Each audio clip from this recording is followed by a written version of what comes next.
بسم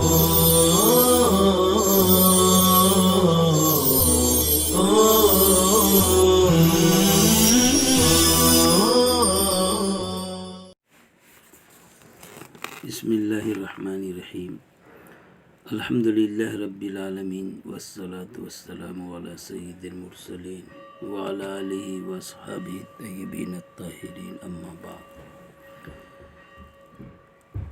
سورۃ الاعراف مکیہ الا وما قدر اللہ الآیات ثلاث وإلا قل تعالوا الآیات الثلاث وہی 105 أو 66 آیہ۔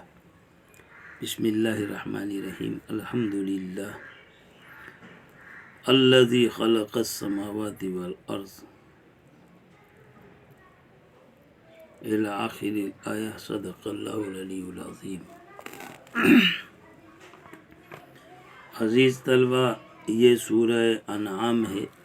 نعم کی جمع نعام، چوپائے جانور، جن کا ذکر اس سورہ میں تفصیل سے آ رہا ہے۔ تو انعام کا ذکر چونکہ اس سورہ میں ہے، اس لیے تسمیۃ الکل باسم الجزء کے طور پر پوری سورہ کا نام سورۃ الانعام پڑا ہے۔ روایت میں ہے کہ جب یہ سورہ نازل ہوئی تو اس کے ساتھ 70,000 فرشتے جبریل کے ساتھ تشریف لائے تھے۔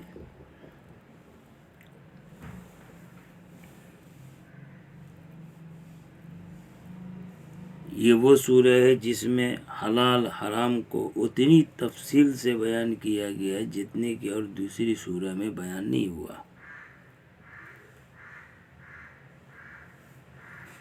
حضرت جابر رضی اللہ تعالیٰ عنہ کی ایک روایت ہے کہ آپ صلی اللہ علیہ وسلم نے فرمایا کہ جو کوئی سورہ انعام کے شروع کی 3 آیتیں پڑھے، وہ یعلم ما تکسبون تک، تو اللہ اس کے لیے 40,000 فرشتے مقرر فرما دیتے جو قیامت تک اپنی عبادت کے برابر اس پڑھنے والے کے لیے عبادت لکھتے رہتے ہیں۔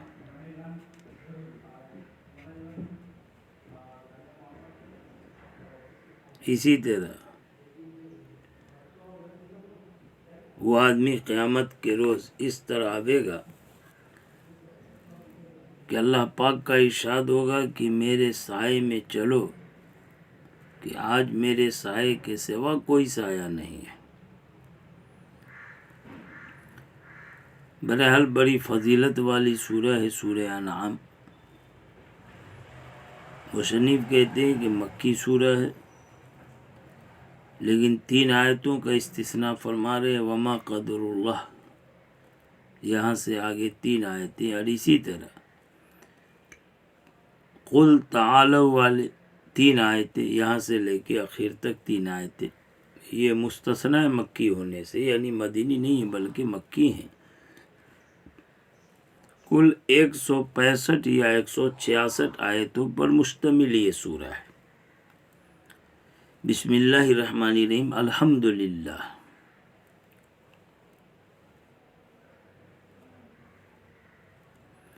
الحمد کے بارے میں لغوی معنی بیان فرمائے، وَهُوَ الْوَصْفُ بِالْجَمِيلِ، اختیاری خوبی کو بیان کرنا ہے۔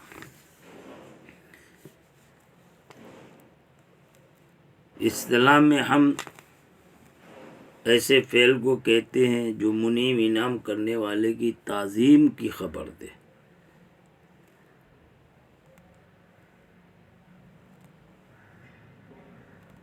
چاہے اس نے انعام کیا ہو اس بنا پر، یا اس وجہ سے کہ وہ اسی تعظیم اور تعریف کے لائق ہے۔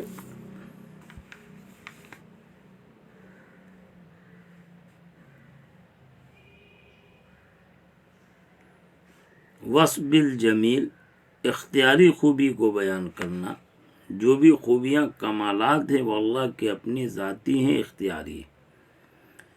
غیر میں جو خوبی کمال ہے وہ ذاتی اختیاری نہیں ہے بلکہ اللہ کی طرف سے عطا کرتا ہے، اس لیے حمد صرف اللہ کی ہوگی، غیر کی نہیں ہوگی۔ تعظیم کے طور پر اختیاری خوبی کو بیان کرنا یہ حمد کہلاتا ہے۔ ثابت للہ، للہ سے پہلے ثابت اللہ کی اشارہ کیا، للہ جار مجرور محذوف شبہ فعل سے متعلق ہے، اور پھر یہ الحمد مبتدا کی خبر۔ ہم ساری تعریفیں، تمام خوبیاں اور کمالات یہ اللہ کے لیے ثابت ہیں۔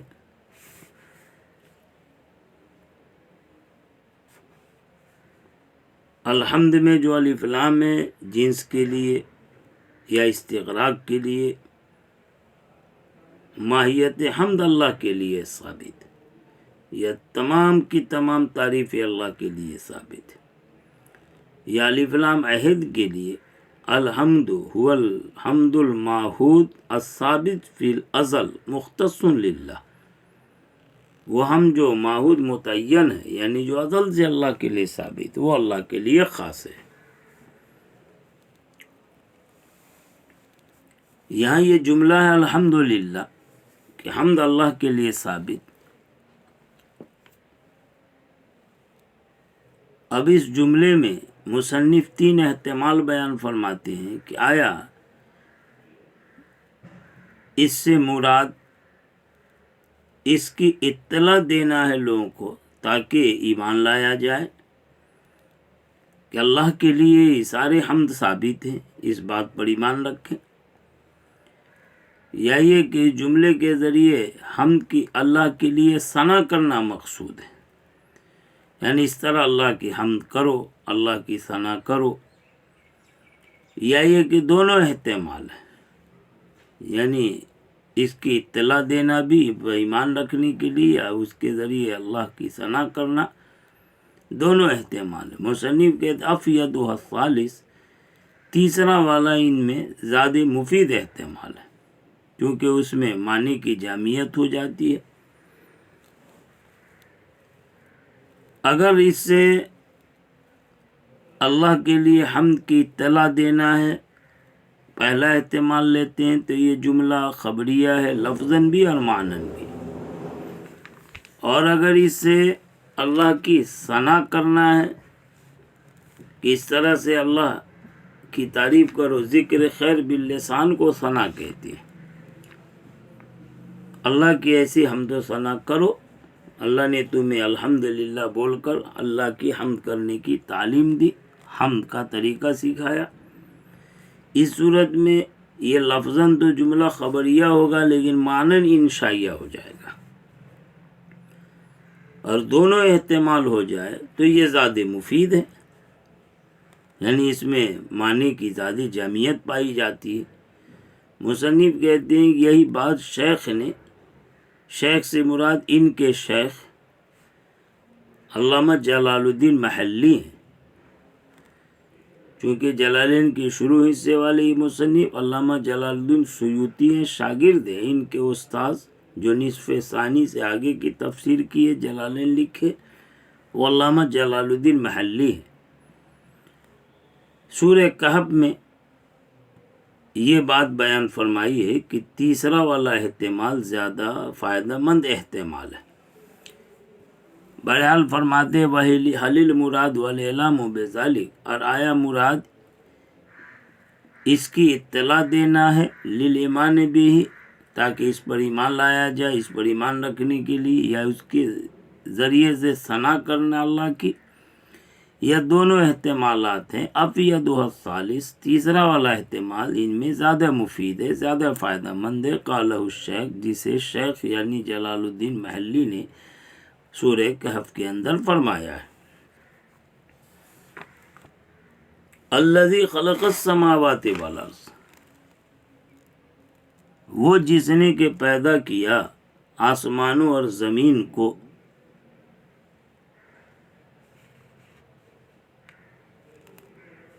یہاں یہ جملہ ہے جو اللہ کی صفت ہے، اور ماقبل میں جو اللہ کے لیے حمد کے ثابت ہونے کی خبر دی گئی تھی، جو حکم لگایا گیا تھا، اس کی علت بھی ہے. یعنی اللہ کے لیے سارے حمد اس لیے ثابت ہے کہ اسی نے آسمانوں اور زمین کو پیدا کیا ہے.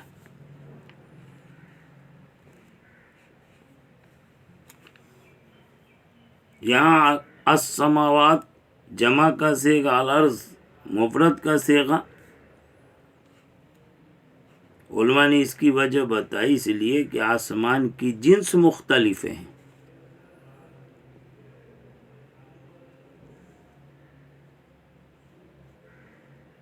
فرماتے ہیں کہ بعض سفید سنگ مرمر کے، بعض لوہے کے، بعض تانبے کے، بعض چاندی کے، بعض سونے کے، بعض یاقوت کے. تو آسمانوں کی جنس کے مختلف ہونے کی وجہ سے جمال آئے.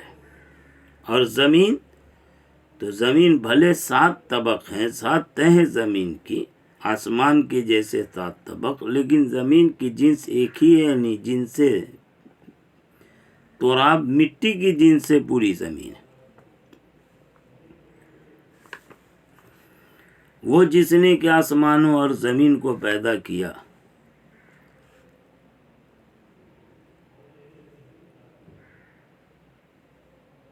خصہما بذکر. سوال یہ ہے کہ اللہ تو تمام چیزوں کا خالق ہے، پھر اللہ کے فعل خلقت میں صرف آسمان زمینی کو کیوں خاص کر ذکر کیا جا رہا؟ جواب دے رہے ہیں خصہما بذکر، آسمان زمین انہی دونوں کو خاص کر کے ذکر کیا اس لیے کہ یہ دونوں مخلوقات میں زیادہ عظیم ہیں ناظرین دیکھنے والوں کے لیے. تو جب عظیم کا خالق ہوگا تو حقیر چھوٹی چیزوں کا تو بدرجہ اولیٰ خالق ہوگا.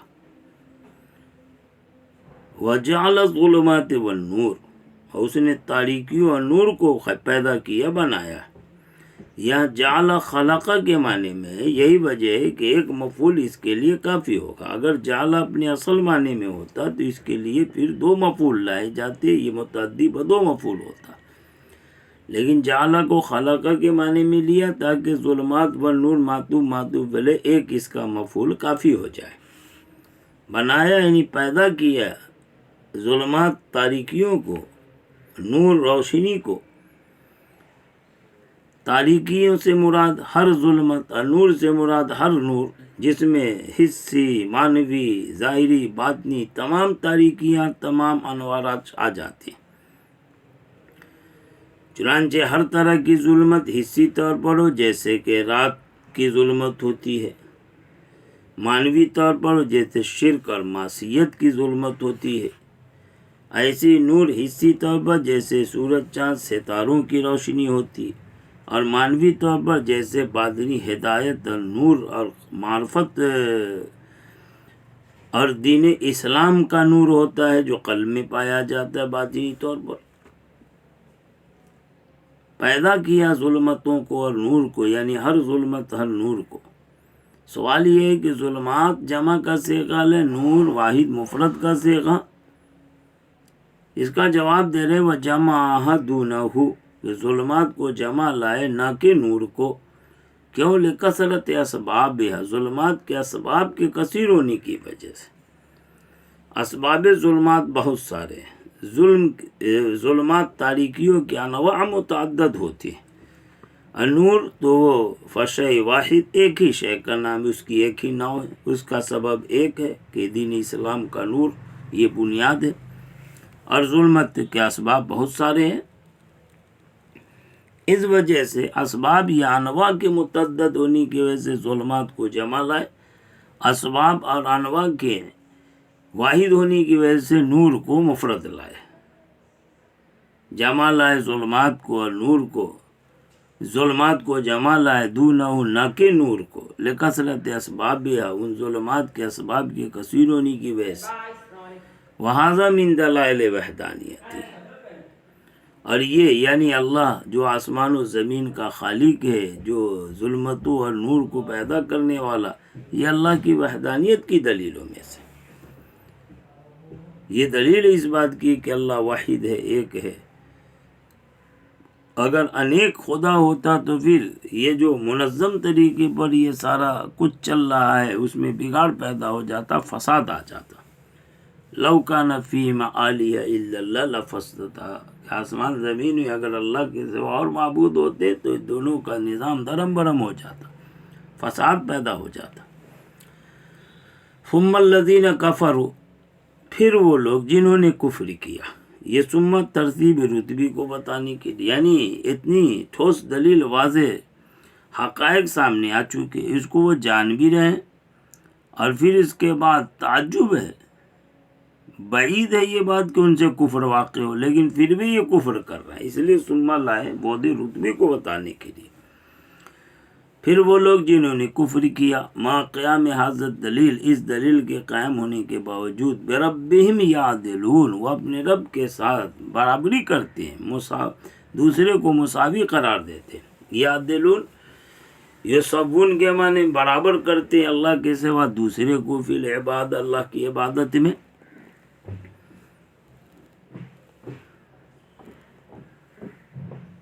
دلیلیں اللہ کی وحدانیت پر، تنے تن اللہ کی الوہیت کی شان پر بالکل ثابت ہے، اور پھر بھی یہ لوگ اللہ کے ساتھ دوسرے کو اس کی عبادت میں شریک کرتے، اللہ کا ہم پلہ اور برابر اور ساجدار بناتے ہیں۔ اس بات پر تعجب ہے کہ ان سے یہ بات کیسے واقع ہو رہی ہے، اسی لیے ثم لائے جو ترتیب رتبی کو بتانے کے لیے ہے، یعنی کیسے بے عقل لوگ ہیں یہ، ان کی بے عقل پن پر بڑا تعجب ہوتا ہے۔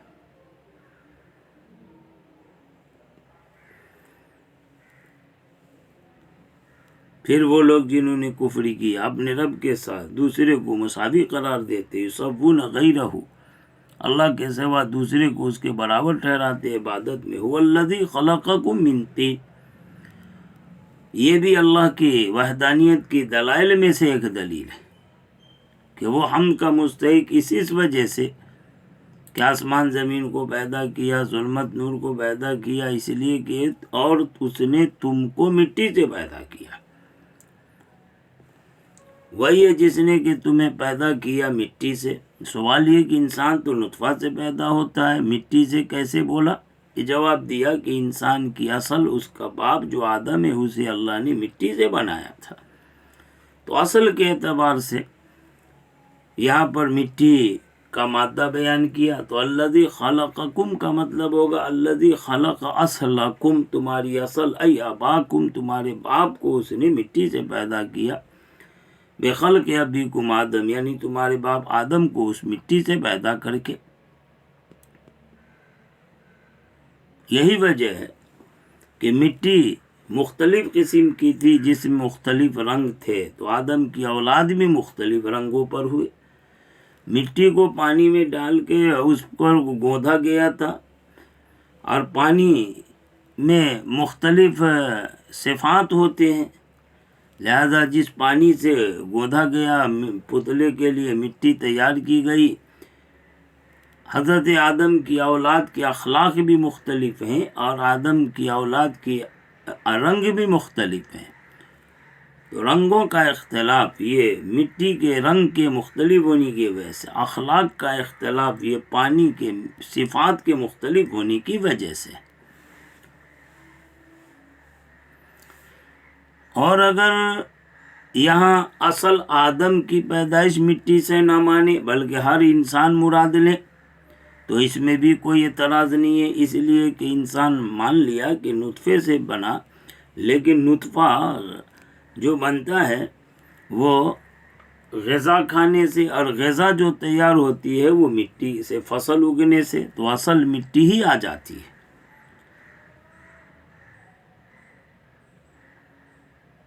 کہ نطفہ غذا سے اور غذا مٹی سے، لہذا اصل انسان کی پیدائش مٹی ہی سے ہوئی۔ مٹی کا مادہ انسان کی اصلیت اور اوقات بتانے کے لیے ہے کہ مٹی تم کیا ہو، خاک کے پتلے ہو، مٹی کے بنے ہوئے ہو، لہذا اپنی اوقات میں رہو، تعالی اور تکبر میں مبتلا نہ ہو۔ مٹی میں تواضع ہوتی ہے، لہذا تم اپنے اندر تواضع کی خاصیت پیدا کرو، تواضع کی صفت پیدا کرو۔ وہی ہے جس نے کہ تمہیں پیدا کیا مٹی سے،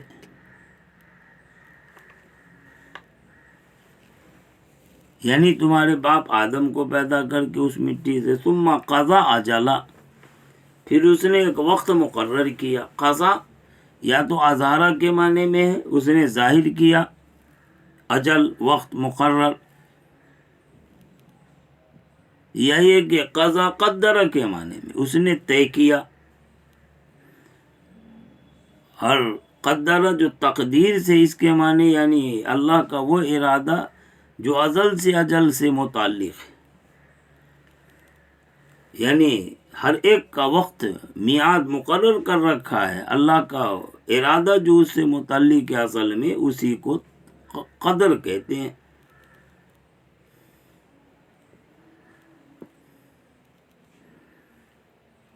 فرماتے ہیں پھر اس نے طے کیا اجل وقت مقرر تمہارے لیے کہ اس کے ختم ہونے پورے ہونے پر تم مر جاؤ گے، واجل مسمى، اور ایک وقت مقرر مسمى مضرور کے معنی میں یعنی جو طے کر دیا گیا ہے، اندہ اس کے پاس، لبعثکم تمہاری بعث کے لیے یعنی حیات بعد الممات کے لیے، کہ مرنے کے بعد جب تمہیں دوبارہ زندہ کر کے اٹھایا جائے گا۔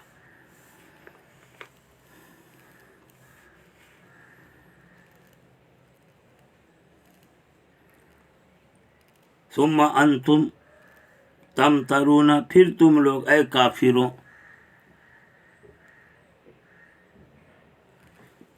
تمترون شک کر رہے ہو، اے تشکون فی البعث، بعث کے بارے میں شک کر رہے، بعد علمکم باوجود کہ تم جانتے ہو کہ اس نے ابتداءً تمہیں پیدا کیا۔ ومن قدر علی الابتداء، اور جو ابتداءً کسی کام کے کرنے پر قادر ہوگا وہ اعادہ پر یعنی دوبارہ دوسری بار اس کے کرنے پر بدرجہ اولا قادر ہوگا۔ یعنی اتنی عظیم دلیلیں، اتنی واضح نشانیاں علامت ظاہر ہیں، اور تب بھی تم لوگ بعض کے بارے میں شک کر رہے ہو۔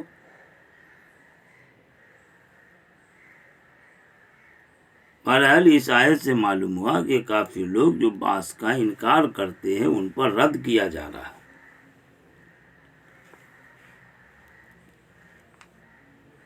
تمثیل کے طور پر بات سمجھائی گئی کہ انسانوں میں بالکل عادت ہے کہ جو ابتداءً کسی کام کرنے پر قادر ہوگا وہ دوبارہ اس کے کرنے پر بدرجہ اولا قادر ہوگا۔ تو بات سمجھانے کے لیے تقریب فہمی کی خاطر تمثیل کا پیرا اختیار کیا گیا، ورنہ تو اللہ کے قبضے قدرت میں صاف برابر ہے۔ اللہ کے اعادہ ابتدا شروع میں کرے بعد میں کرے اس بارے میں کسی طرح کا کوئی فرق نہیں ہے۔ اللہ کی شان تو کن فیکون کی۔ اے کافروں پھر بھی تم لوگ شک کر رہے ہو بعث میں، بعد اس کے کہ تم جانتے ہو کہ اس نے ابتداءً شروع میں تمہیں پیدا کیا، اور جو ابتدا شروع میں پیدا کرنے پر قادر تو وہ اعادہ دوسری بار کرنے پر بدرجہ اولا قادر ہوگا۔ وَهُوَ اللَّهُ فِي السَّمَاوَاتِ وَفِي الْأَرْضِ، اور وہی ہے جو اللہ ہے آسمانوں میں اور زمین میں۔ اللہ کا مطلب یعنی جو الوہیت کی شان والا ہے، مستحق عبادت ہے۔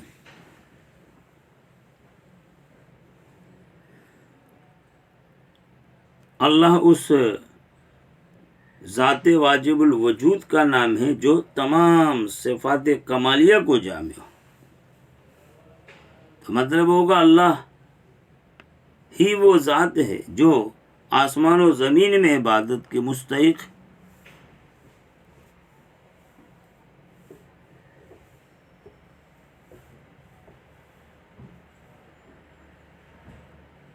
یعلم سرکم و جہرکم، وہ جانتا ہے تمہارے سر باطنی چیزوں کو، و جہرکم تمہاری علانیہ ظاہری چیزوں کو، وہ یعلم ما تکسبون، اور وہ جانتا ہے جو کچھ کہ تم کرتے ہو۔